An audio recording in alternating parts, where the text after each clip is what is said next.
Hello guys, আসসালামু আলাইকুম। ভালো হলে আমার, খারাপ হলে আপনার। আমি শত্রুকে বেশি ভালোবাসি, কারণ শত্রু কিন্তু আপনাকে সফলতার আগ্রহ বাড়িয়ে দেয়। যে লোক আমার বাচ্চার মাকে আমি ছাড়ার পর বিয়া করে এখনও তার কবুলের তলে, সে ফুলে কইল খারাপ দেখে আজ সন্ধ্যায় বউ নাকি আমার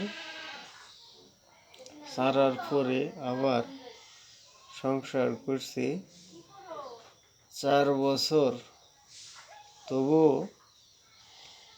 আমার হয় কেমনে আমি জানি না। আপনারা জানলে আমার কমেন্ট বক্সে পাঠান তো। আমি শত কষ্ট বুকে চেপে আজও বেঁচে আছি। আমিও নিজের হক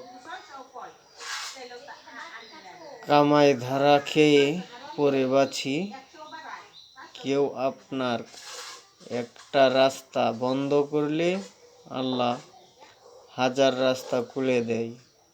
তাই ঝালমুড়ি বেচার পাশাপাশি আপনাদের কিছু কথার বিনোদন দেওয়ার চেষ্টা করি। এখন এ পর্যন্তই। আসসালামু আলাইকুম।